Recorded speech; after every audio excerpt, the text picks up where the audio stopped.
Bir varmış, bir yokmuş.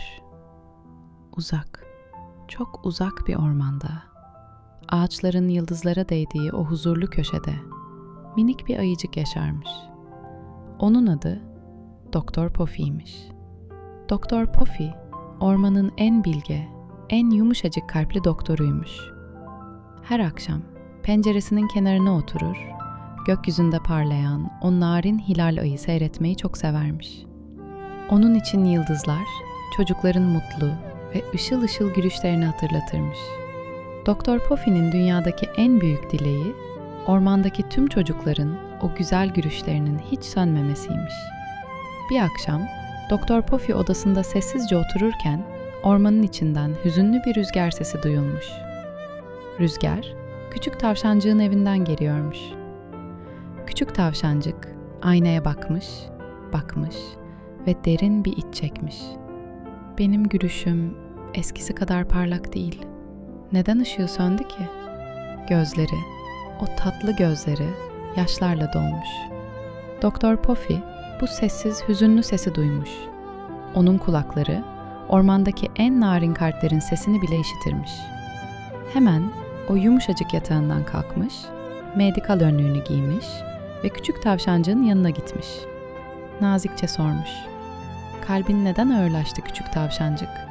Gülüşün neden bugün saklanıyor?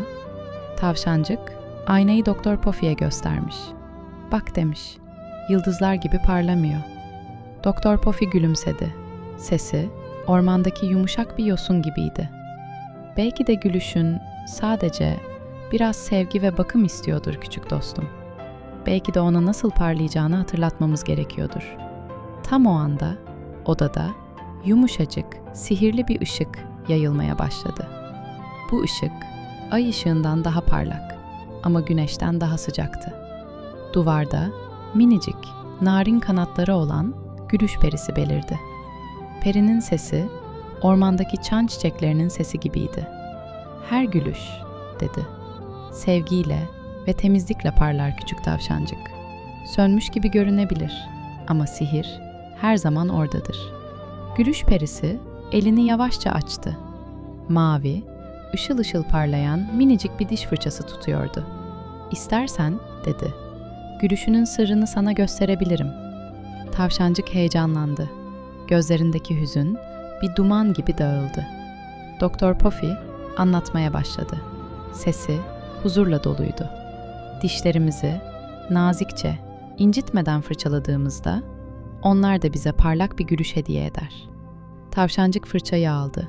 Yavaşça, önce sağa, sonra sola, nazik fırçalamış. Diş macununun çiçek kokusu tüm odayı kaplamış.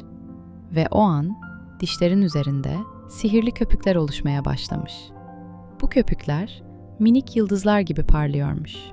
Onlar parladıkça tavşancığın dişleri de parlamaya başlamış. Bir süre sonra tavşancık tekrar aynaya bakmış. Kocaman, dünyayı aydınlatacak kadar parlak bir gülüş aynada belirmiş. "Vav!" diye fısıldamış tavşancık. "Gülüşüm parlıyor." Doktor Pofi bilgece başını salladı. "Çünkü ona iyi baktın, küçük dostum. Çünkü ona sevgi gösterdin." Gülüş perisi eklemiş.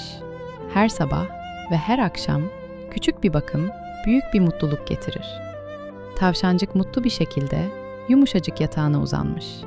Artık gülüşünün sırrını biliyordu ve kendini çok iyi hissediyordu.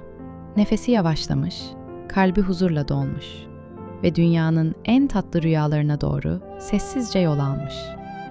Şimdi sen de küçük tavşancık gibi gözlerini yavaşça kapat, yıldızlara bak. Kendi kalbindeki o güzel duyguları hisset. Nefesin bir tüy gibi hafiflesin. İyi uykular.